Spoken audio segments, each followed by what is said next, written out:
عصر کی نماز کے وقت کا بیان۔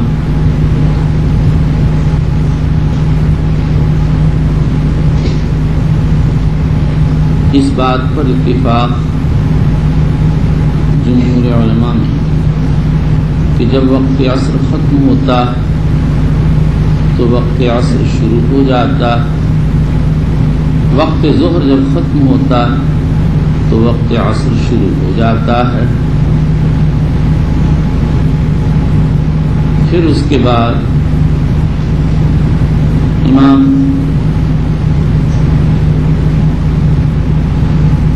مالک، امام شافعی، احمد اسحاق، ابو یوسف محمد فرماتے ہیں جب ہر شے کا سایہ اس کے مثل ہو جائے تو وقت ظہر ختم ہو کر اس کے بعد وقت عصر شروع ہو جاتا ہے۔ یہی امام ابو حنیفہ کی ایک روایت۔ امام شافعی فرماتے ہیں جب مثل سے کچھ سایہ بڑھ جائے، جب عصر کا وقت شروع ہوگا۔ یہی امام احمد سے ایک روایت، بعض علماء کہتے ہیں دونوں اقوال کا حاصل ایک ہے، سایہ بڑھ جانے کا انتظار صرف تیقن کے لیے ہوتا ہے۔ ابن منذر وغیرہ کی رائے ہے کہ یہ دونوں اقوال الگ الگ ہیں، اور ایک تیسری جماعت یہ کہتی ہے کہ دو مثل ہو جانے کے بعد ظہر کا وقت ختم ہوتا ہے اور عصر کا وقت شروع ہوتا ہے۔ یہی امام ابو حنیفہ کا معروف قول ہے۔ ظہر و عصر میں اشتراک ہے نہیں، میں ابھی بتا چکا ہے جماعت اشتراک کے قائل۔ امام مالک فرماتے ہیں مثل اول کے آخر میں 4 رکعت کے بقدر وقت مشترک ہے، اور بعض علماء فرماتے ہیں مثل ثانی کے اول میں بقدر 4 رکعت اشتراک ہے۔ یہ ابن مبارک و اسحاق سے منقول ہے۔ بغوی نے امام مالک سے نقل فرما دیا سارا مثل ثانی دونوں وقتوں کا، دونوں نمازوں کا وقت ہے، لیکن میرا خیال یہ ہے کہ یہ نقل غلط ہے۔ اور ربیعۃ الرائے سے منقول ہے ظہر و عصر کا وقت زوال سے شروع ہو جاتا ہے۔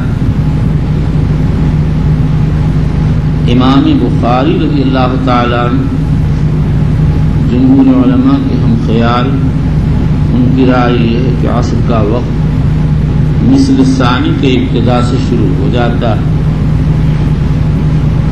انہوں نے اس کو ثابت کرنے کے لیے کئی روایات پیش کی ہیں، جن میں 4 حضرت عائشہ رضی اللہ عنہا سے منقول ہیں اور باقی دوسرے صحابہ سے۔ ان سب روایات پر نظر ڈالنے سے معلوم ہوتا ہے کہ امام بخاری رحمۃ اللہ علیہ 4 طرح کے دلائل سے یہ مسئلہ ثابت کیا۔ نمبر 1، حضرت عائشہ کی روایات میں یہ ہے کہ عصر کی نماز جب ہوتی تھی تو دھوپ حضرت عائشہ کے مکان کے صحن میں موجود ہوتی تھی۔ اس سے معلوم ہوا کہ عصر کی نماز مثل ثانی کے شروع ہوتے ہی شروع ہو جاتی تھی، اس لیے کہ حضرت عائشہ رضی اللہ تعالی عنہا کے صحن کی دیوار صحن کی مسافت سے کچھ ہی کم تھی۔ امام نووی فرماتے ہیں جب دھوپ آخر صحن میں پہنچتی تھی اس وقت ظہر کی نماز ہوتی تھی، عصر کی نماز ہوتی تھی۔ اس سے معلوم ہو گیا کہ عصر وقت اول میں ادا کی جاتی ہے۔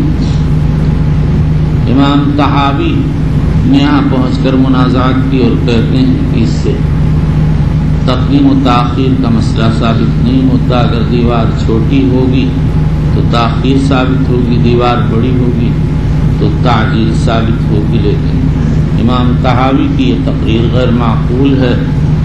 غور کیجیے، دیوار کے چھوٹے بڑے ہونے سے کیا ہوتا ہے؟ اگر صحن کی مساحت دیوار کی مساحت کے برابر ہے تو سایہ جب دیوار کے پاس پہنچے گا ایک مثل ہو جائے گا، اور یہی چیز حدیث سے ثابت. نمبر 2، دوسری نوع یہ ہے کہ حدیث میں تصریح ہے صحابہ عصر کی نماز پڑھ کر عوالی یا قباء یا منتہی المدینہ جاتے اور سورج زندہ ہوتا تھا، اور یہ اسی وقت ممکن ہے مثل ثانی کے ابتدا میں عصر پڑھ لی جائے، کیونکہ قباء مدینہ منورہ سے 2 میل کے فاصلے پر ہے.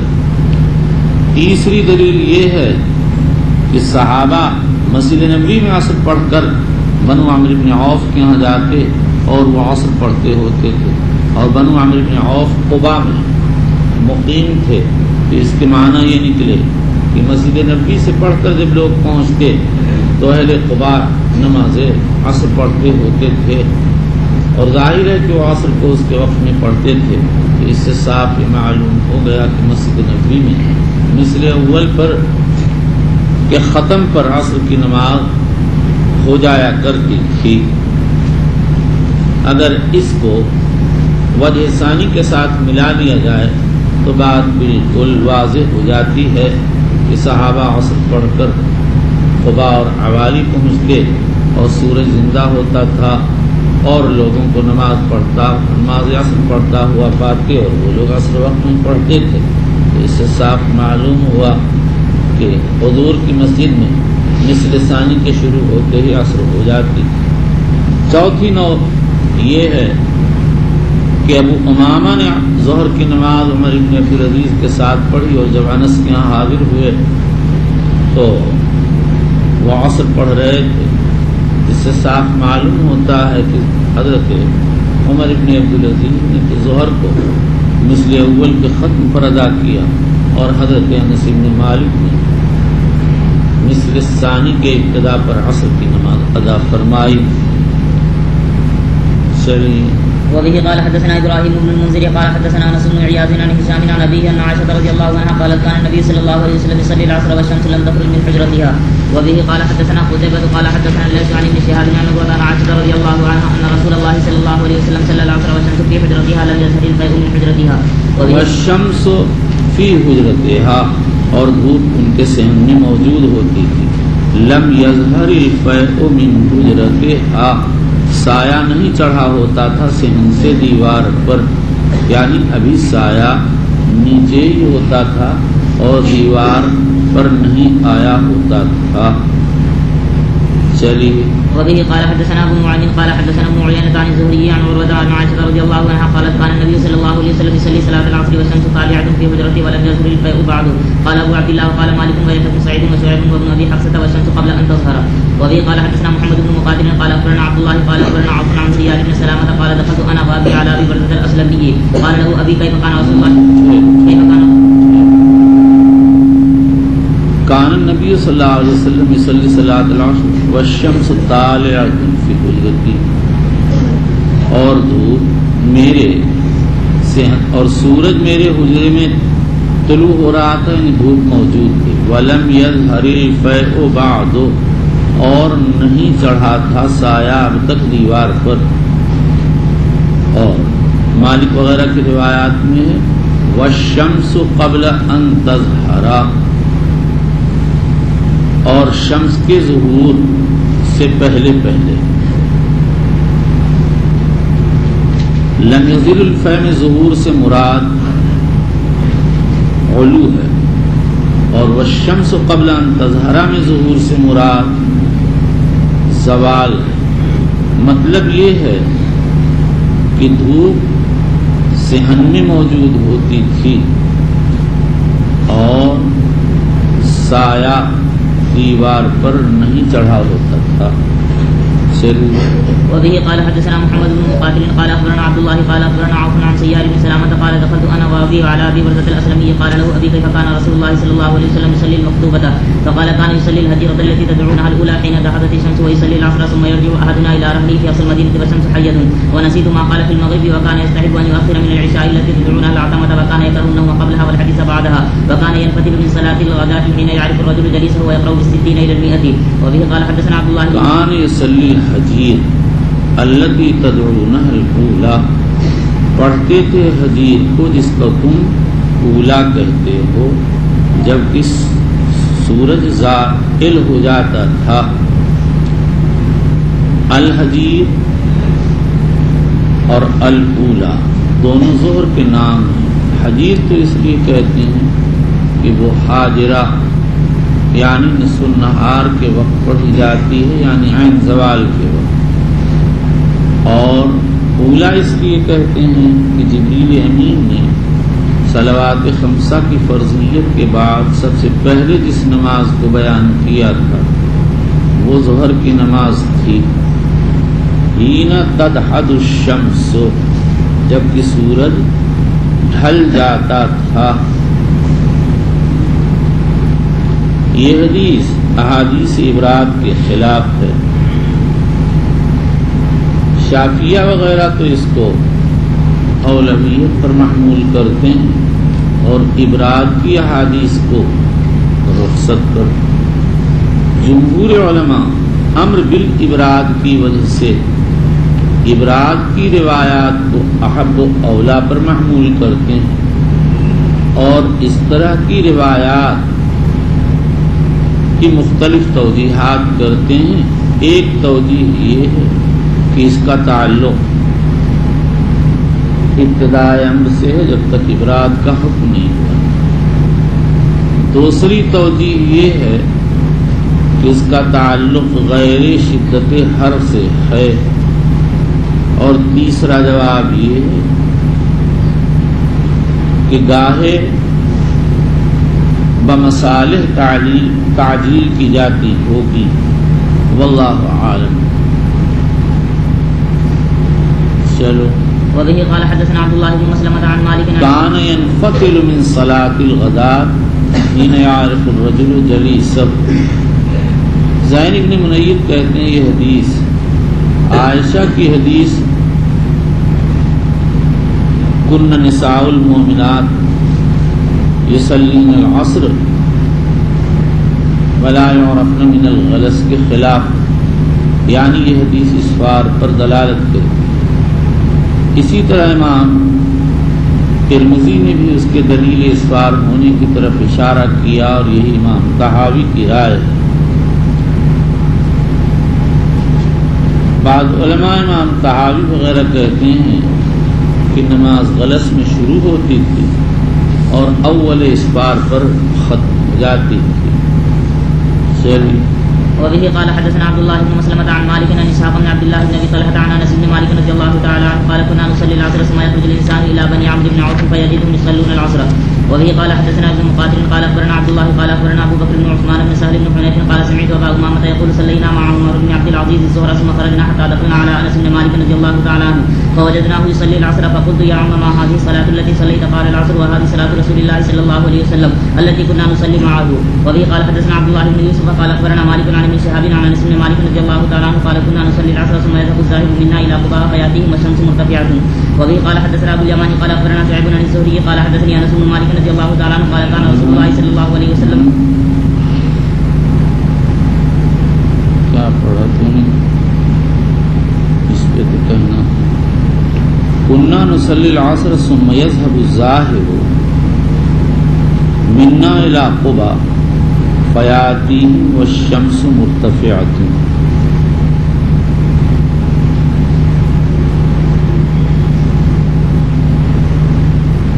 مصنف کا اس روایت کو یہاں پیش کرنا اس بات کی دلیل ہے کہ صحابی کے قول کو نقل کو حدیث مرفوع سمجھتے ہیں. یہی حاکم ابو عبداللہ کی رائے. دارقطنی اور خطیب اس کو موقوف کہتے ہیں. حافظ ابن حجر اسقلانی کہتے ہیں موقوف لفظاً مرفوع حکماً، اس لیے کہ صحابی نے بات مقام استدلال میں پیش فرمائی۔ اس کے بعد یہ سمجھیے ہمارے ہندی نسخوں میں مالک کا یہ طریق مقدم ہے،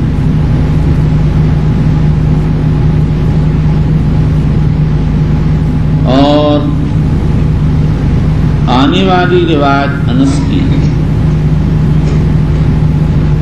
جو بطریق شعیب بن زہری آ رہی ہے مؤخر ہے، لیکن باقی تمام نسخ میں اس کا عکس واقع ہوا ہے، اور یہی ہونا بھی چاہیے، اس لیے کہ آنے والے طریق میں حوالی کا لفظ ہے جو مبہم ہے، اور اس طریق میں قبا کا لفظ ہے جو مفسر ہے۔ بخاری نے مالک کے طریق سے شعیب کے طریق کی تفسیر کی اور یہ بتایا کہ حوالی سے قبا مراد ہے۔ اس کے بعد یہ سمجھیے کہ اس حدیث میں جو الی قبا آیا ہے، امام نسائی، بزار، دارقطنی، ابن عبد البر وغیرہ کہتے ہیں امام مالک اس لفظ کے نقل کرنے میں منفرد ہیں، باقی سارے حضرات الی العوالی کا لفظ نقل کرتے ہیں۔ قاضی باجی نے اس پر یہ اعتراض کیا ہے کہ امام مالک کی طرح دوسرے بھی بعض حضرات الی قبا کا لفظ کہتے ہیں۔ حقیقت یہ ہے کہ مالک منفرد تو ہیں نہیں، لیکن یہ بات بھی ہے کہ اکثر روات الی العوالی کہتے ہیں، اور مالک اپنی اکثر تلامذہ کی روایت میں الی قبا کہتے ہیں۔ قبا لفظ مفسر ہے، عوالی لفظ مجمل ہے، لیکن امام بخاری کی رائے یہ ہے کہ مالک تو بہت بڑے آدمی ہیں، جب ان کے اکثر تلامذہ ان سے قبا کا لفظ نقل کرتے ہیں اور قبا عوالی میں ہے تو یہ کہا جائے گا جن روایات میں عوالی کا لفظ بالابہام واقع ہوا اس سے مراد قبا ہے۔ وبه قال حدثنا ابو اليمان قال اخبرنا شعيب بن الزهري قال حدثني انس بن مالك رضي الله تعالى عنه قال كان رسول الله صلى الله عليه وسلم يصلي العصر والشمس مرتفعه حيه فيذهب الذاهب الى العوالي فياتيهم الشمس مرتفعه وبعض العوالي من المدينه على 4 اميال عوالي کا مفرد عالیہ ہے، یہ وہ بستیاں ہیں جو مدینہ منورہ کے شرقی جانب میں واقع ہیں، اور 2 میل سے لے کر 8 میل تک چلی گئی ہیں۔ ان کو عوالی اس لیے کہتے ہیں کہ یہ حصہ بلند ہے، اس کے بالمقابل مدینہ منورہ کا غربی حصہ پست ہے، اس لیے ادھر کی بستی سافلہ کہلاتی ہے۔ صلی اللہ وسلم علی نبینا المصطفى وعلى آله وأصحابه نجوم الهدى قادة التقى اللهم اغفر لنا وارحمنا ومشايخنا وعلمنا ووفقنا لما تحب وترضى من القول والعمل وجنبنا الفواحش والمعاصي والخطايا والزلل اللهم اغفرنا واغفرنا واصلح لنا شأننا كله لا إله إلا أنت أما بعد وبالإسناد المتصل منا إلى أمير المؤمنين في حديث رسول الله صلى الله عليه وسلم أبي عبد الله محمد بن إسماعيل البخاري رضي الله عنه وأرضاه وأجزل ثوابه ووفاه فحشرنا في زمرة ونفعنا به قال باب إثم من فاتته العصر۔ اگر کسی کی نماز عصر فوت ہو جائے تو اس کے گناہ کا بیان۔ بعض علماء فرماتے ہیں اس ترجمے کا تعلق غیر عامد سے ہے، جس کی نماز عصر بلا ارادہ فوت ہو جائے، اور لفظ فوت اس بات پر دلالت کرتا ہے، لیکن اشکال یہ ہے کہ لفظ اسم عمد کی تائید کرتا ہے، گناہ تو عمدن ترک پر مرتب ہوتا ہے۔ علامہ سندھی رحمۃ اللہ علیہ فرماتے ہیں ہو سکتا ہے اثم بول کر اول وقت کی فضیلت کا فوت مراد لیا گیا۔ حضرت شیخ فرماتے ہیں ممکن ہے اثم بول کر تعصف افسوس کرنا مراد لیا گیا، لیکن حافظ ابن حجر وغیرہ کی رائے ہے کہ اس ترجمے کا تعلق عامد سے ہے۔ اس پر یہ اشکال ہے کہ آنے والا ترجمہ باب من ترک العصر عامد سے تعلق رکھتا ہے تو دونوں ترجمے مقرر ہو جائیں گے۔ حافظ ابن حجر اسقلانی وغیرہ نے اس کا جواب یہ دیا کہ آنے والا ترجمہ عامد کے سلسلے میں نص کی حیثیت رکھتا ہے اور یہ ترجمہ محتمل ہے۔ اس پر یہ اشکال ہے کہ جب اس ترجمے میں لفظ اسم کا اضافہ کر دیا تو یہ بھی نص کے درجے میں آ گیا۔ بعض علماء کی رائے یہ ہے کہ دونوں حدیثوں کے الفاظ الگ تھے، وہ مراد ایک تھی، اس لیے الفاظ حدیث پر نظر کرتے ہوئے دو ترجمے الگ الگ مقرر کر دیے۔ اور ہو سکتا ہے کہ فوت سے مراد نماز کے وقت مستحب کا چھوٹ جانا ہو اور ترک سے مراد مطلقاً چھوڑ دینا ہو، لیکن راوی حدیث حضرت بریدہ ہیں، انہوں نے حدیث من ترک العصر کو کلی ترک پر محمول نہیں کیا ہے، تو بخاری سے یہ بعید ہے کہ وہ صحابی کے فہم کی مخالفت کریں۔ صحابی کے فہم کی امام بخاری مخالفت نہیں کرتے الا کہ کوئی نص صریح موجود ہو۔ اس کے بعد پھر آگے اختلاف ہے کہ الذی تفوتہ صلاۃ العصر میں فوت سے کیا مراد ہے۔ علماء کے تین اقوال ہیں۔ بعض تو کہتے ہیں کہ اس سے مراد جماعت کا فوت ہو جانا ہے، یہی محلب کی رائے، اور چونکہ جماعت میں ملائکہ لیلیہ اور نہاریہ کی شرکت ہوتی ہے، اگر جماعت چھوٹ جائے گی تو ان کی شرکت کی فضیلت سے محروم ہو جائے گی۔ اور ابن وہب اور داؤدی وغیرہ فرماتے ہیں کہ اس سے وقت مستحب کا فوت ہو جانا مراد ہے۔ اس پر یہ اشکال ہے کہ وقت مستحب کا فوت ہو جانا کوئی گناہ کی چیز نہیں ہے، اور اکثر حضرات کی رائے یہ ہے کہ اس سے مراد وقت کا فوت ہو جانا ہے۔ یہی امام مالک، سحنون، ابو محمد السیری، ابن عبد البر وغیرہ کی رائے۔ پھر اس کے بعد سالم تو کہتے ہیں کہ اس کا تعلق ناسی سے، یعنی حدیث باب کا، اور امام ترمذی نے بھی باب السہو عن الصلاۃ کا ترجمہ لا کر اسی کی طرف اشارہ کیا۔ علامہ داؤدی کی رائے یہ ہے کہ حدیث کا تعلق عامد سے ہے، اور اسی کو نووی نے اختیار فرمایا ہے۔ امام بخاری کے ترجمہ اسم سے بھی یہی بات سمجھ میں آتی ہے کہ اسم کے معنی فضیلت وقت کا فوات ہو یا اسم بمعنی اثر ہو تو اور بات۔ پھر اس کے بعد اس میں اختلاف ہے کہ یہ فضیلت آیا عصر کے ساتھ خاص ہے، جیسا کہ ابن حبان اور اکثر علماء کی رائے ہے، اور بخاری کے ظاہر ترجمہ سے سمجھ میں آتا ہے یا تمام نمازیں اس میں داخل ہیں، جیسا کہ ابن عبد البر کی رائے ہے، اور وہ دلیل میں حضرت نوفل ابن معاویہ دیلی کے حدیث من الصلاۃ صلاۃ کو پیش کرتے ہیں، لیکن روایت کی دیگر طرق سے بات واضح ہے کہ نوفل کی روایت میں صلاۃ سے مراد صلاۃ عصر ہے، اور لفظ من الصلاۃ صلاۃ خود اسی بات خصوصیت پر دلالت کرتا ہے۔ اس کے بعد آگے فرمایا گیا وطر اہلہ و مالہ، یہاں دو اعراب ہیں، نصب کے ساتھ اور رفع کے ساتھ۔ اگر رفع کے ساتھ ہو تو معنی ہوں گے نقص اہلہ و مالہ، اور اگر رزق کے ساتھ حکمرانہ ہوں گے صلب اہلہ و مالہ. پھر اس کے بعد یہ تشبیہ کس چیز میں ہے اس میں اختلاف ہے. بعض کہتے ہیں تشبیہ کا مبنا انفراد عن الناصر ہے، یعنی جس کے اہل مال چھن جاتے ہیں اس کا وہ بے یار و مددگار ہو جاتا ہے.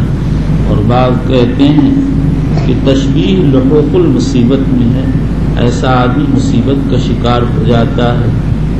اور بعض کہتے ہیں تعصف اور حزن میں تشبیہ ہے، جیسے آدمی کے اہل مال چھن جائیں تو آدمی کو غم اور افسوس ہوتا ہے، ایسے ہی قیامت کے دن عصر کی نماز جس کی فوت ہو، ایسے ہی جس کی عصر کی نماز فوت ہو گئی ہوگی قیامت کے دن اس کو غم و افسوس ہوگا.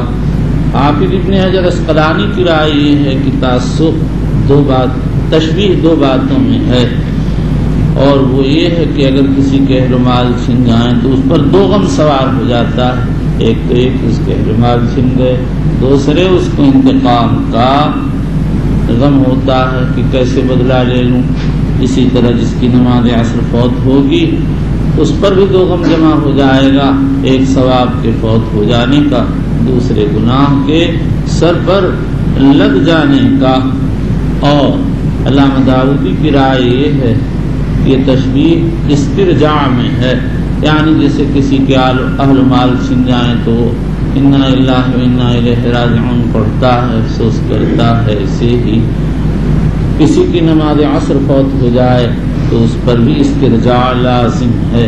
پھر حدیث کی غرض تحذیر ہے.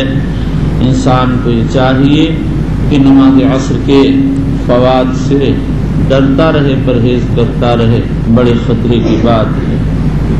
چلیے بسم الله الرحمن الرحيم. وبالاسناد المتصل منا الى امير المؤمنين في حديث رسول الله صلى الله عليه وسلم ابي عبد الله البخاري رضي الله تعالى عنه قال حدثنا عبد الله بن يوسف قال اخبرنا مالك عن نافع عن عبد الله بن عمر رضي الله عنهما ان رسول الله صلى الله عليه وسلم قال الذي تفوته صلاه العصر فكانما وتر اهله وماله. قال ابو عبد الله يتركم وتركم. جس کی نماز عصر فوت ہو جاتی ہے اس کی حالت ایسی ہوتی ہے گویا کہ اس کے اہل مال کو اس سے چھین لیا گیا.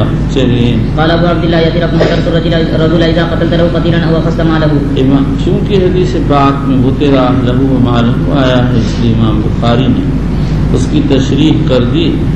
اور فرہ کے اتباع میں فرماتے ہیں وَلَن يَتِرَكُمْ أَعْمَالَكُمْ کے معنی ہیں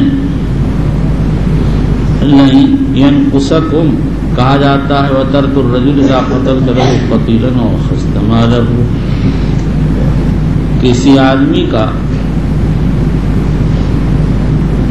کوئی عزیز قریب قتل کر دیا جائے، مال چھین لیا جائے تو کہتے ہیں وَتَرْتُ الرَّجُلَ. اس سے امام بخاری نے وطر کے معنی بیان کیے اور یہ بھی اشارہ فرما دیا کہ یہ منصوب ہے، جیسے آیت کریمہ لَن يَتِرَكُمْ أَعْمَالَكُمْ میں نصب ہے. واللہ تعالی اعلم. چلیے وبالاسناد المتصل منا الى امير المؤمنين في حديث رسول الله صلى الله عليه وسلم ابي عبد الله البخاري رضي الله تعالى عنه قال باب اسم من ترك العصر. لفظ اس میں اسی طرح ہمارے ہندی نسخوں میں ہے، فتح الباری کے نسخے میں نہیں ہے، بلکہ لفظ ہے من ترک العصر. علامہ ناصر ابن منیر رحمۃ اللہ علیہ ارشاد فرماتے ہیں کہ امام بخاری رضی اللہ تعالی عنہ نے لفظ نے ترجمے نے حدیث کے ابتدائی ٹکڑے کو ترجمہ بنا کر علامہ ابن رشید رحمۃ اللہ علیہ فرماتے ہیں کہ امام بخاری رحمۃ اللہ علیہ نے حدیث کے ابتدائی حصے کو ترجمہ بنا دیا اور آخر کو چھوڑ دیا اور تعویل کا محل باقی رکھا. حافظ ابن حجر اسقلانی نے اسی طرح یہ بات نقل کر کے اس پر ثبوت کر لیا. ہمارا خیال یہ ہے کہ امام بخاری رضی اللہ تعالیٰ عنہ نے شرط کو ذکر کر دیا اور جواب شرط کو حدیث کے اعتماد پر چھوڑ دیا. حدیث سے خود بخود جواب معلوم ہو جائے گا. اور ابن رشید کا یہ کہنا کہ بخاری نے تعویل کا محل باقی رکھا بعید ہے، بلکہ امام بخاری رضی اللہ عنہ حدیث کو اس کے ظاہر پر رکھتے ہیں، جیسا کہ ہم باب خوف المومن یعبت عاملہ میں بیان کر آئے ہیں. ان کے نزدیک بعض گناہوں سے عمل حبط ہو جاتا ہے۔ اس پر یہ اشکال ہے کہ یہ تو احباطیہ فرقہ خوارج و معتزلہ کا مذہب ہے، اہل حق کا یہ مذہب نہیں ہے، تو بخاری ان کی موافقت کیسے کر سکتے ہیں؟ اس کا جواب یہ ہے کہ فرقہ احباطیہ اور بخاری میں فرق ہے۔ فرقہ احباطیہ تو کہتا ہے کوئی سا بھی گناہ ہو اس سے سارے اعمال حبط ہو جائیں گے، آدمی کا ایمان برباد ہو جائے گا اور مخلد فی النار ہوگا۔ امام بخاری رضی اللہ عنہ صرف ان بعض اعمال پر حبط کا حکم لگاتے ہیں جس میں نص کے اندر حبط کا حکم لگایا گیا ہے، لیکن ایمان کے حبط کے قائل نہیں، وہ تو ایمان کے تجزی کے قائل ہیں، اور جس پر شفاعت مرتب ہوگی اور لوگ درجہ بدرجہ نکالے جائیں گے، تو پھر وہ علی الاطلاق حق کے قائل کیسے ہو سکتے ہیں؟ خلاصہ یہ ہے کہ فرقہ احباطیہ معاصی کو حابط ایمان و اعمال مانتا ہے، امام بخاری رضی اللہ عنہ بعض معاصی کو حابط عمل مانتے ہیں۔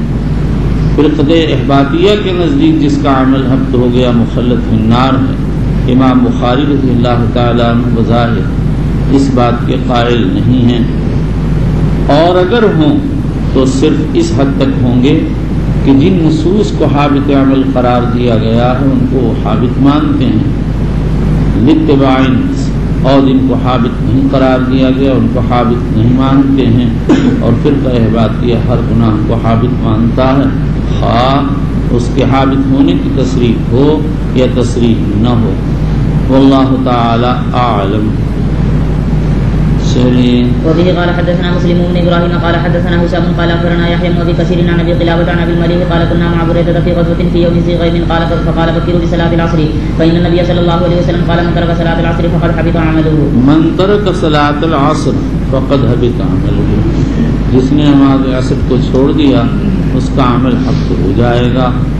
یہ حدیث خوارج و معتزلہ کے مذہب کے موافق تھی، اس لیے جمہور علماء نے اس کی مختلف تعویلات کی ہیں۔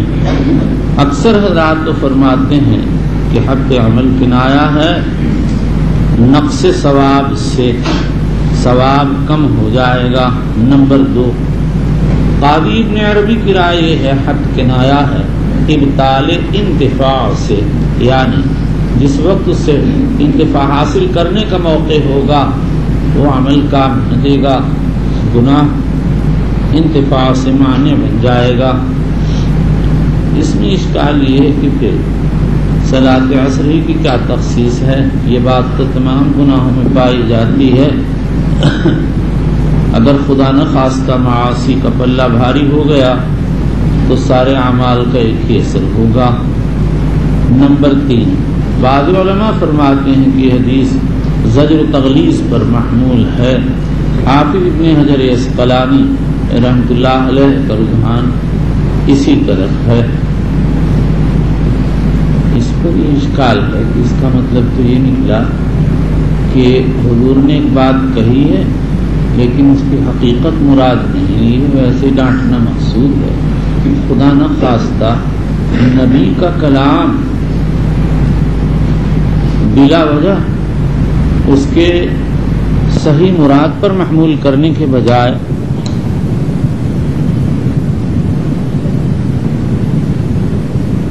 اس کو غیر اس کو بے فائدہ سمجھا جائے گا۔ کہہ دیا کہ عمل حبط ہو گیا حالانکہ عمل نہیں حبط ہوا، یہ کیا کہتے ہوئے ڈر لگتا ہے۔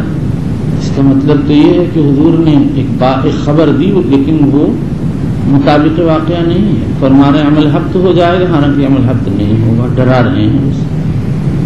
امام ابو عبید القاسم سلام نے ایک اور مقام پر اسی طرح کی توجیہ پر بہت ناراضگی کا اظہار کیا اور ان کی رائے یہ ہے کہ معنی صحیح نہیں۔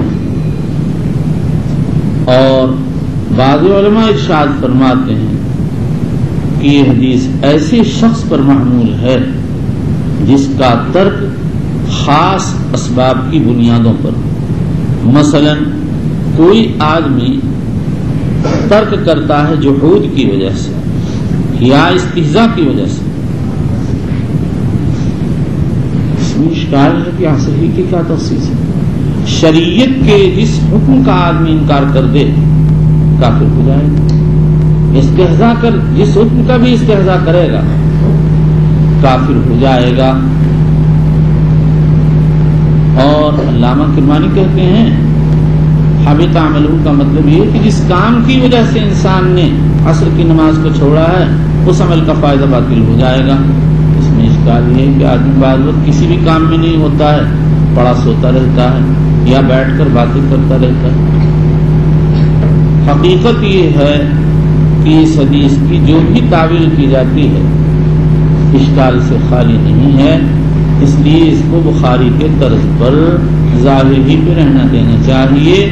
اور صحیح بات یہ ہے کہ ترک صلاۃ عصر حق عمل کا سبب ہے، لہذا اس سے پرہیز کیا جائے، عمل برباد ہو جائے گا۔ یہ نماز بڑی اہمیت کی حامل ہے، صلاۃ وسطیٰ ہے، ملائکہ لیلیہ و نہاریہ کا اس میں اجتماع ہوتا ہے۔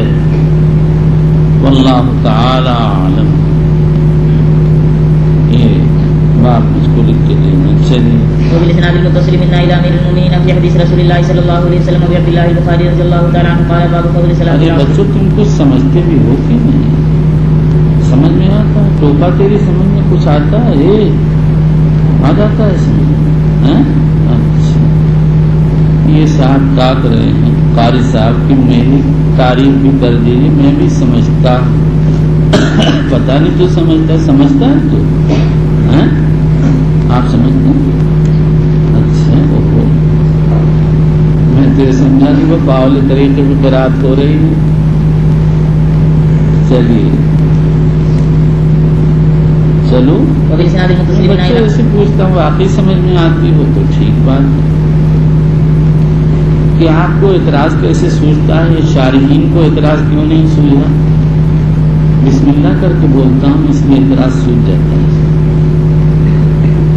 جب میں تمہاری عمر کا تھا پرچہ لکھنے بیٹھتا، کوئی مشکل پیش آتی تو کہتا تھا بسم اللہ الرحمن بسم اللہ الرحمن بسم اللہ الرحمن، بس آنکھ بند کر کے لکھ دیتا۔ جہاں کوئی بات یاد نہ ہو 3 مرتبہ بسم اللہ پڑھ کے لکھ دیتا۔ بیضاوی کا پرچہ تھا، مفتی مظفر صاحب ممتحن تھے، انہوں نے ایک سوال کر دیا، انبیاء کی عصمت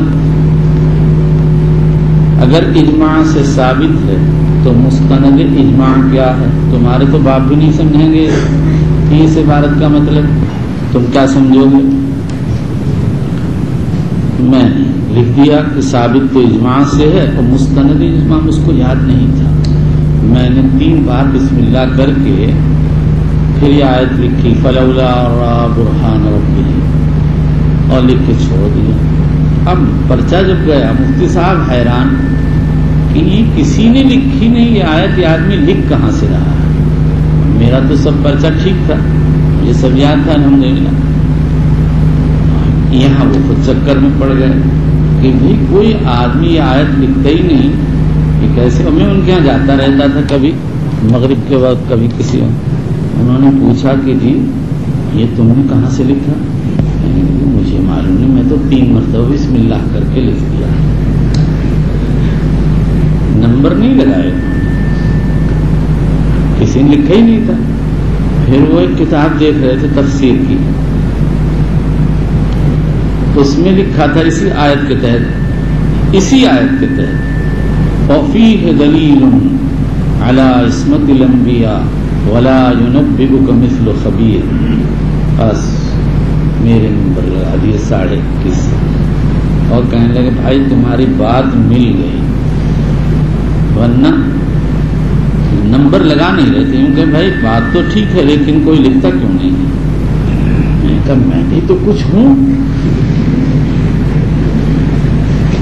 یہ تھوڑا کہا بچے ایسے کو تعلیم کی حیثیت ہے کہ استاذ کے سامنے کہے، کہتا ہوں بس وہ اللہ پاک نے بسم اللہ کی برکت سے کام کر دیا۔ میری عادت یہی تھی، جہاں اٹک جاتا بس 3 مرتبہ بسم اللہ پڑھ کے لکھ دیتا، کہہ دینا ہم تو 36 مرتبہ بسم اللہ پڑھ کے لکھتے ہیں پھر بھی غلط ہو جاتا ہے. جب تم چماروں کو یاد کرنے سے کام ہی نہیں تو غلط نہ ہوگا اور کیا ہوگا. تم سوچ رہے ہو کہ بھائی اچھا نسخہ ملا تھا بسم اللہ کر کے لکھتے چلے جائیں گے نمبر آتے ہی چلا جائے گا. چمار کے کہ آپ چمار کے ہمیں کہہ رہے ہیں ہم لوگ تو بڑے لوگ ہیں. میں کوئی شک نہیں کہ تم بڑے لوگ ہو. میری مراد چمار سے اردو کا چمار ہے اصلی چمار نہیں. سمجھے کہ کون کون چمار ہے. سبھی لگ رہے ہیں کیا کیا جائے کہ سبھی کو چمار کہہ دیا. اور کیا بچے ہمارے دادا جب ابا پہ ناراض ہوتے تھے تو بہت بڑا جو ہے گویا کلمہ ان کے یہاں جلاحا ہے. جلاحا یعنی اتنا بڑا گناہ ہے گویا ان کے نزدیک. بہت بڑی گالی دیتے تھے ابا کو. خفا ہو جاتے تھے تو یہ آخری جملہ بولتے تھے جلاحا ہے جلاحا. دادا کا غصہ عجیب تھا. جیسے ہمارے ساتھ تھے اپنی نوکروں پر غصے ہوتے تو آخری کلمہ ان کا تھا نالائق. بہت بڑی گالی ان کی آخری تھی نالائق. آگے کچھ نہیں کہتے. اور اتنے بڑے آدمی تھے انگریزی دور میں کئی گاؤں کے مالک تھے. بہت لگان آتی تھی لیکن کبھی کسی کو اس انسان نے گالی نہیں دی.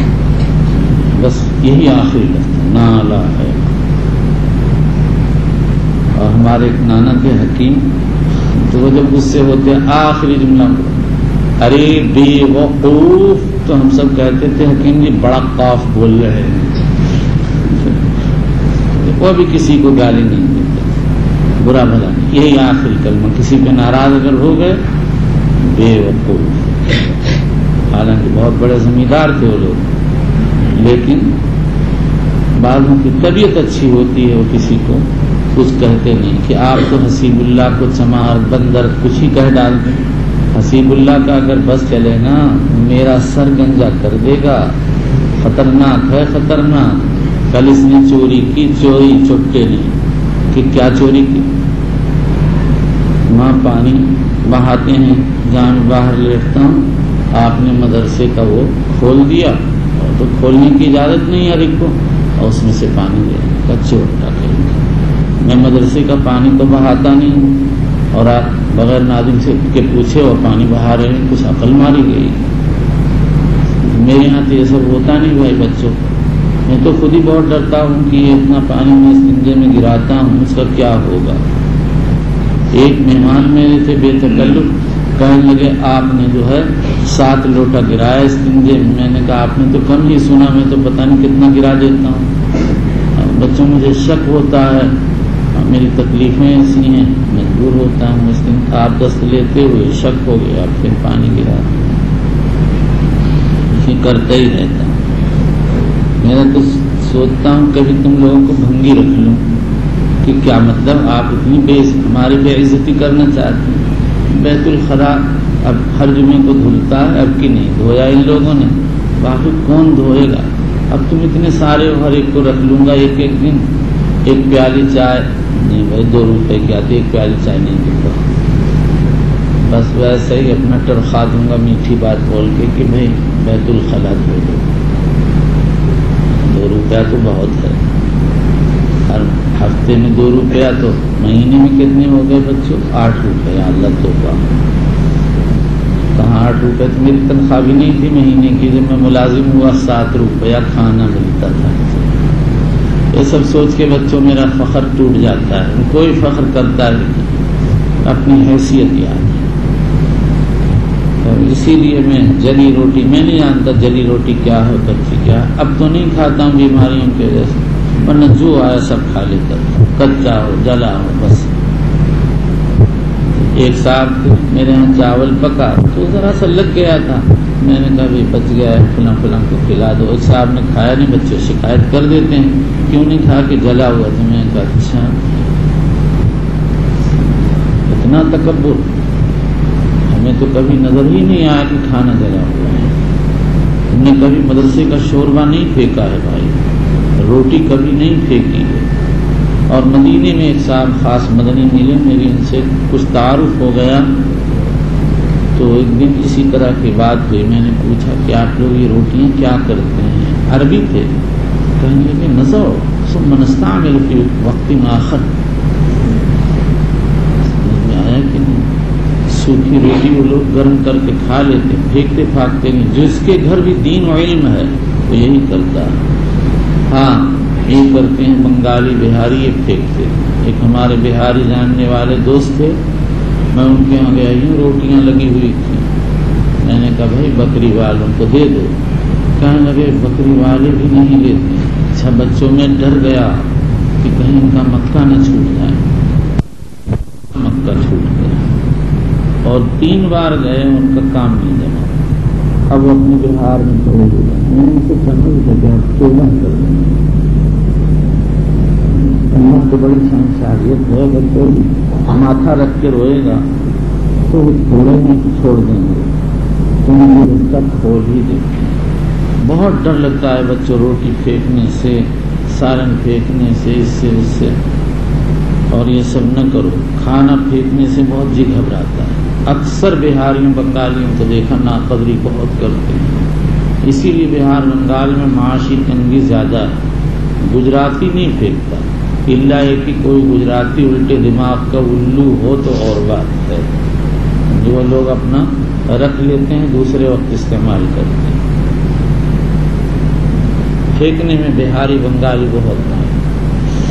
باپ رے باپ کیا کرے گا، جاؤ بابا ڈالاؤ۔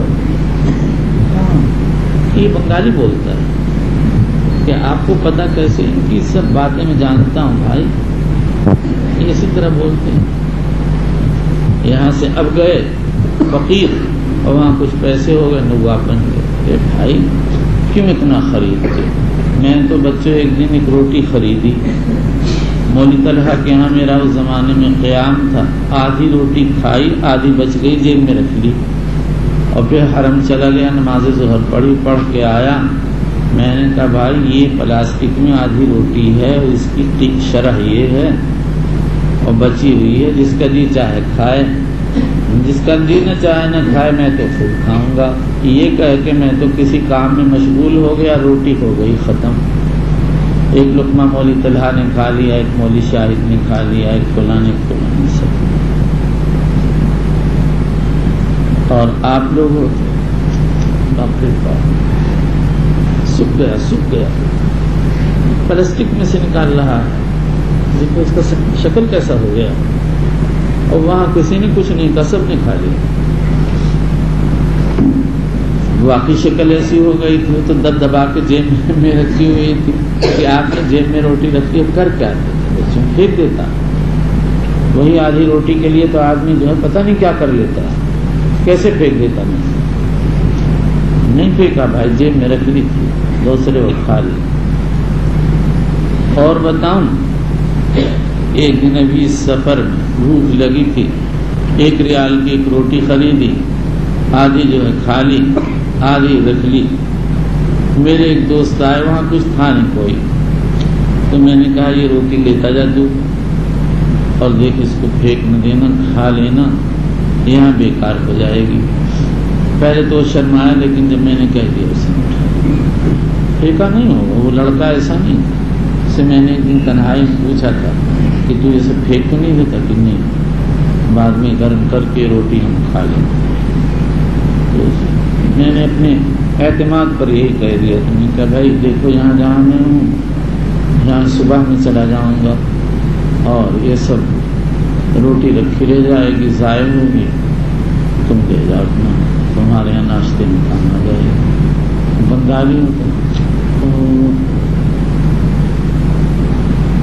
کیا کرے گا، آدھا روٹی کیا کرے گا؟ یہ تو بنگالی بہاری یہی سب کرتے ہیں، اور ہم نہیں پھینکتے بھائی۔ آپ لوگ بہت روٹی راٹی پھینکتے ہیں، بچوں بچوں، اسی لیے بچوں اللہ کا شکر ہے روٹی تو مل ہی جاتی ہے کہیں نہ کہیں سے، کبھی دیر ہو جاتی ہے لیکن روٹی مل جاتی ہے۔ کیا آپ نے سنا ہے؟ چلیے وبالاسناد المتصل من الى امير المؤمنين في حديث رسول الله صلى الله سنا عليه دیتے ہیں جب ملازم مدرس ہوئے، ملازم 7 روپے کھانا، اگلے سال 10 روپے کھانا، اگلے سال 30 خوش کھانا بند، پیسے کہاں تو ایک وقت مولانا عبد المالک صاحب نے پکڑ کے لے گئے، کہنے لگے جب تک کھانا نہ ہو تب تک میرے گھر۔ میں کہا بھائی میں کہاں کروں گا، اگلے وقت میں چھپ گیا مسجد میں جا کے، اور وہ ڈھونڈ رہے ہیں، وہ ادھر میں اس وقت پتلا دبلا سا تھا، ایسے چھپ جاتا تھا دیوار، چلے گئے۔ عصر کا وقت ہوا، ایک وقت میں بھوکا رہ گیا، دوسرے وقت میں نے اللہ کے سامنے ہاتھ پھیلایا اور میں نے کہا اللہ بھوکا نہیں رہا جاتا ہے۔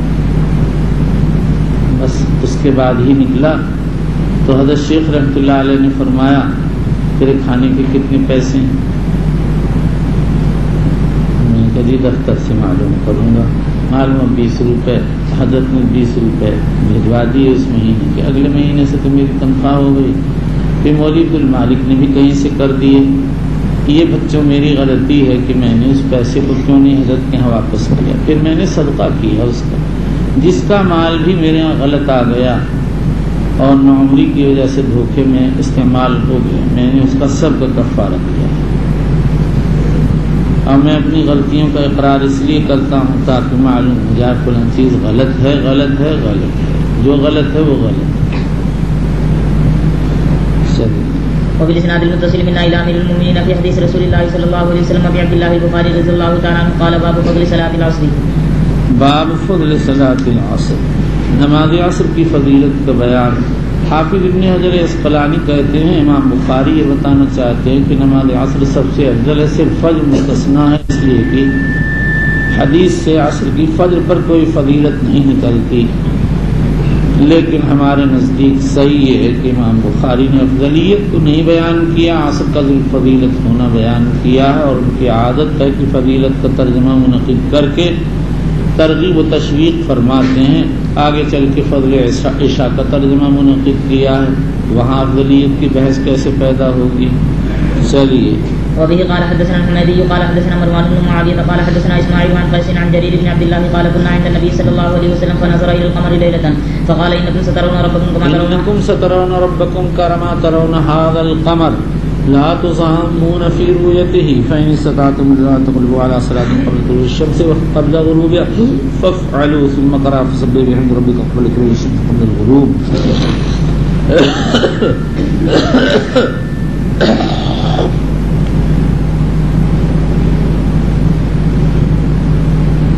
تم اپنے رب کو ایسے دیکھو گے جیسے اس قمر کو دیکھ رہے ہو۔ اہل سنت والجماعت کا یہی مذہب ہے کہ آخرت میں اللہ کی رؤیت ہوگی۔ خوارج معتزلہ اور بعض مرجئہ انکار کرتے ہیں، لیکن رؤیت کے احادیث متواتر ہیں، اس لیے ان کے انکار کی کوئی گنجائش نہیں ہے۔ چلیے قال اسماعیل فعلوا لا تفوتنكم وبه قال حدثنا عبد الله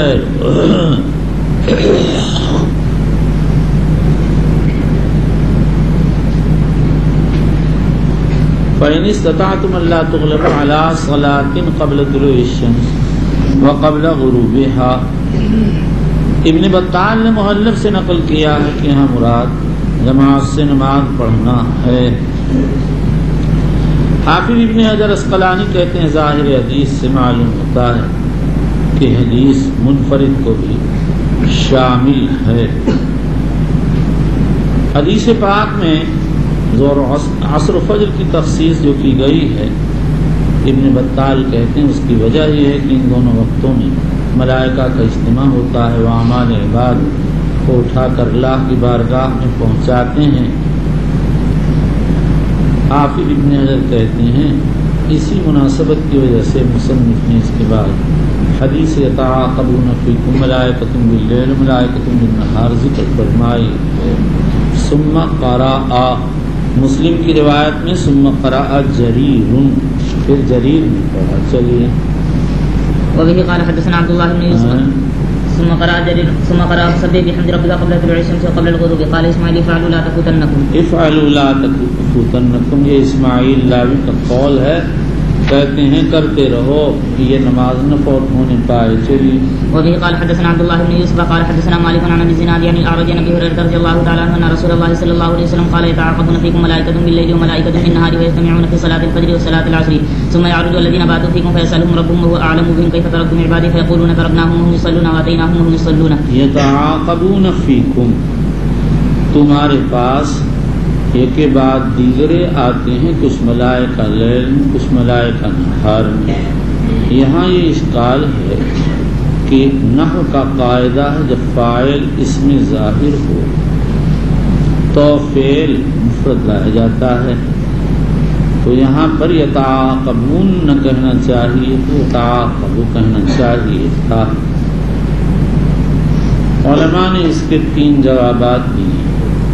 پہلا جواب تو یہ ہے کہ یتعاقبون فعل ہے اور ضمیر فاعل اور ملائکۃ باللیل اور ملائکۃ بالنہار ضمیر سے بدل ہے.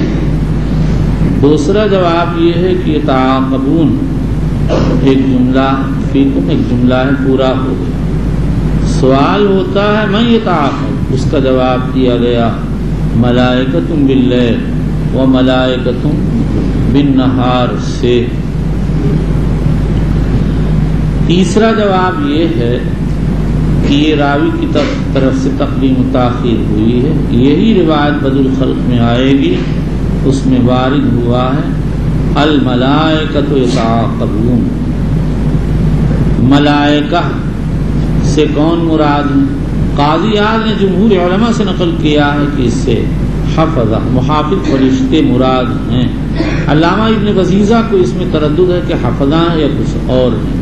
علامہ قرطبی فرماتے ہیں کہ اظہر میرے نزدیک یہ ہے کہ غیر حفظہ مراد ہیں. امام نووی رحمۃ اللہ علیہ نے کوئی ترجیح نہیں دی ہے. ثم يعرج الذين باتوا فيكم فيسألهم ربهم، جنہوں نے رات گزاری وہ چڑھ جاتے ہیں اور ان سے ان کے رب سوال کرتے ہیں. سوال یہ ہے کہ جب صبح و شام فرشتوں کا نزول ہوتا ہے تو صرف انہی فرشتوں سے سوال کیوں ہوتا ہے جنہوں نے رات گزاری؟ اس کا جواب یہ ہے کہ رات محل معصیت ہے اور جب اس کی تاریکی میں لوگ عبادت میں مصروف رہے تو دن میں تو بدرجہ اولا مصروف رہیں گے. دوسرا جواب یہ ہے کہ من باب الاکتفاء ہے، یعنی یعرج الذین باتوا فیکم واصبحوا فیکم، ایک کو ذکر کر دیا گیا دوسرا بھی مراد ہے. اور تیسرا جواب یہ ہے کہ ہو سکتا ہے فرشتوں کا نزول تو صبح و شام ہوتا ہو لیکن عروج صرف صبح کو ہوتا ہو، مگر یہ دیگر روایات ظاہرہ کے خلاف ہے. چوتھا جواب یہ ہے کہ باتو یہاں پر اقامو کے معنی میں ہے اور نسائی میں اسی حدیث میں الذین کانوا فیکم وارد ہوا ہے. یہی سب سے اچھا جواب ہے جس کو حافظ ابن حجر نے احسن الاجوبہ کہا ہے. فیسألہم ربہم وہو اعلم بہم کیف ترکتم عبادی، سوال اس لیے کریں گے فرشتوں نے کرتے ہیں کہ فرشتوں نے تخلیق آدم کے وقت کہا تھا تجعل فیہا من یفسد فیہا ویسفک الدماء ونحن نسبح بحمدک ونقدس بک، تو اللہ نے فرمایا کہ انی اعلم ما لا تعلمون. چلیے. ويقولون تركناهم وهم يصلون واتيناهم وهم يصلون. وبالاسناد المتصل منا الى امير المؤمنين في حديث رسول الله صلى الله عليه وسلم ابي عبد الله البخاري رضي الله تعالى عنه قال بعض من ادرك ركعه من العصر قبل الغروب. من ادرک رکعۃ من العصر قبل الغروب میں من شرطیہ بھی ہو سکتا ہے موصولہ بھی.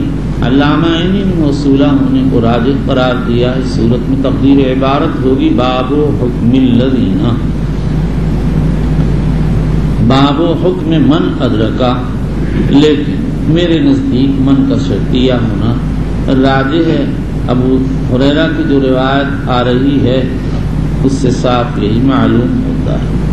پھر اس کے بعد ترجمے کی غرض میں 2 قول ہیں. عام شراح کرام کی رائے یہ ہے، معنی ہے من ادرک رکعۃ من العصر قبل الغروب فلیتم صلاتہ، جس کو غروب سے پہلے عصر کی 1 رکعت مل جائے وہ اپنی نماز پوری کر لے. یہی اکثر شراح کی رائے۔ حافظ ابن حجر اسقلانی کہتے ہیں مصنف نے جواب شرط کو اس لیے ذکر نہیں فرمایا کہ جو رکعات بعد الغروب ملی اس میں احتمال ہے ادا ہو کی قضا۔ میرے نزدیک یہ وجہ بالکل ہی رقیق ہے۔ جب حدیث میں فقط ادرک العصر ہے تو پھر امام بخاری یہ کیوں اس احتمال کی بنیاد پر جواب کو کیوں حذف کر دیں گے، بلکہ حذف کی اور وجہ ہے،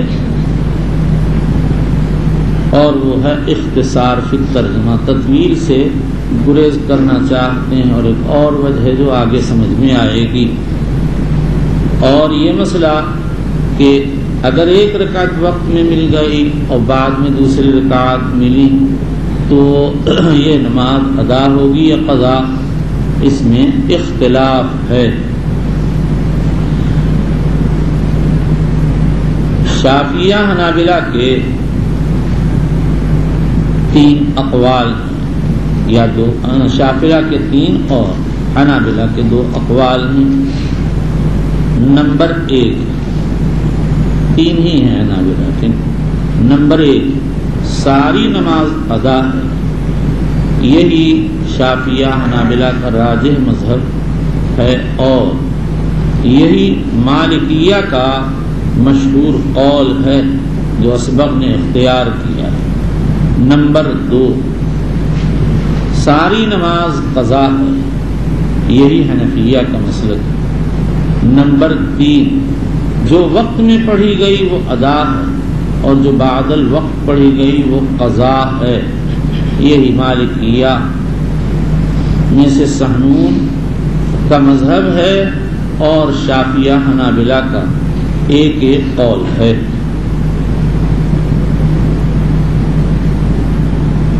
نمبر 2، ترجمے کی دوسری غرض عصر کے آخر وقت پر تنبیہ کرنا ہے۔ یہی غرض علامہ ابن منیب، حافظ ابن رجب وغیرہ نے اختیار کی ہے، اور یہی ہمارے نزدیک راجح اور امام بخاری کے طرز کے مناسب ہے، اس لیے کہ بخاری نے کتاب المواقیت میں اس بات کا اہتمام کیا ہے کہ نمازوں کے اوقات کی ابتدا اور انتہا پر یا تو صراحتاً تنبیہ فرمائیں یا اشارے کی زبان میں۔ امام بخاری رضی اللہ عنہ عصر کے وقت اول کی طرف اشارہ کر آئے ہیں کہ مثل اول کے انتہا کے بعد مثل ثانی کے ابتدا سے شروع ہو جاتا ہے۔ اب اس ترجمۃ الباب سے اس کے وقت آخر کو بتا رہے ہیں کہ اس کا آخری وقت غروب سے پہلے پہلے تک ہے۔ اس کے بعد یہ سمجھیے اس مسئلے میں اختلاف ہے کہ عصر کا آخری وقت کیا ہے۔ ابو سعید استخری فرماتے ہیں ہر چیز کا سایہ 2 مثل ہو جائے، یعنی احناف کے مشہور قول پر جب سے عصر کا وقت شروع ہوتا ہے اس وقت ابو سعید خدری کے ہاں عصر کا وقت ختم ہو جاتا ہے۔ نمبر 2، حسن ابن زیاد کہتے ہیں کہ عصر کا آخری وقت یہ ہے کہ سورج میں سفرت آ جائے، زردی آ جائے۔ نمبر 3، امام ابو حنیفہ، امام مالک، امام شافعی، احمد اور جمہور علماء فرماتے ہیں کہ عصر کا آخری وقت غروب سے پہلے پہلے تک ہے۔ اسی کو حضرت امام بخاری رحمۃ اللہ علیہ نے اختیار کیا، اور امام شافعی، امام بخاری، امام نسائی، امام طحاوی اور ابن منذر نے اس پر دلیل یہ پیش کی ہے کہ حضور اکرم صلی اللہ علیہ وسلم نے ارشاد فرمایا من ادرک رکعۃ من العصر قبل ان تغرب الشمس فقد ادرک العصر، جس کسی کو غروب سے پہلے ایک رکعت عصر کی مل گئی اس کو عصر کی نماز مل گئی۔ جب غروب سے پہلے ایک رکعت عصر کا ملنا مسرہ ہے تو معلوم ہوا کہ غروب سے پہلے تک عصر کا وقت رہتا ہے۔ اب اس کے بعد یہ سمجھیے کہ امام بخاری رحمۃ اللہ علیہ نے اس باب میں 3 روایات پیش کی ہیں۔ پہلی روایت ابو ہریرہ کی ہے، اذا ادرک احدکم سجدۃ من صلاۃ العصر قبل ان تغرب الشمس فلیتم صلاۃہ۔ یہ تو اس دعویٰ کے لیے مثبت ہے، اس لیے کہ اس میں صاف یہ کہا گیا ہے کہ غروب شمس سے پہلے ایک رکعت اگر عصر کی مل جائے تو نماز پوری کر لے۔ معلوم ہوا عصر کی نماز ایک رکعت، غروب سے پہلے اگر ایک رکعت بھی مل جائے تو عصر مل گئی۔ لیکن بعد میں جو 2 روایتیں ہیں، ایک ابن عمر کی، دوسری ابو موسیٰ کی، جس میں انما بقاؤکم فیما سلف قبلکم من الامم کما بین صلاۃ العصر الی غروب الشمس، اس کا مضمون وارد ہے، اس سے یہ دعویٰ ثابت نہیں ہوتا، اس لیے کہ وہ دونوں حدیث ہیں تو تمثیل امم سے تعلق رکھتی ہیں۔ اس کا جواب ابن منیر وغیرہ نے یہ دیا ہے کہ دونوں حدیثوں میں عمل الی الغروب کا ذکر ہے۔ ابن عمر کی حدیث میں ہے فعملنا الی غروب الشمس، ابو موسیٰ اشعری کی حدیث میں ہے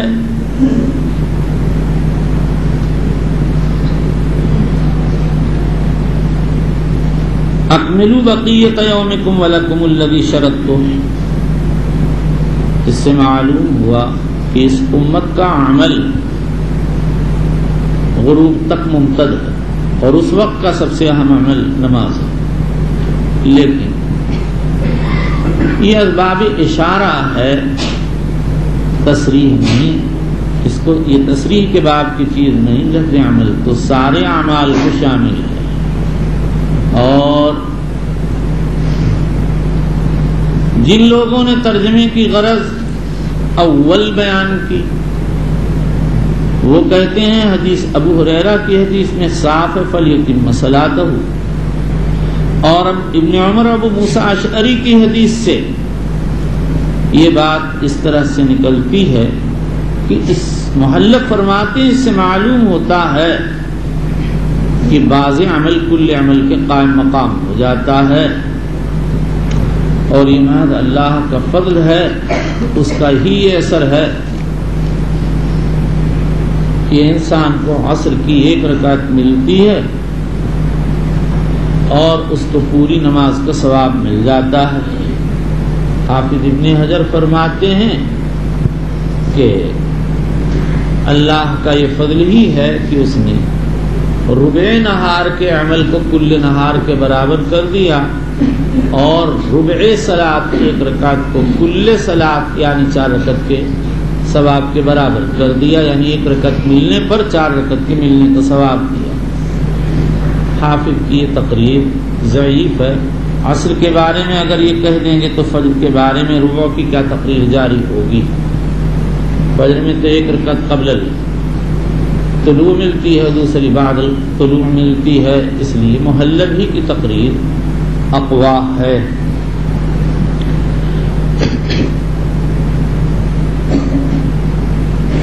اور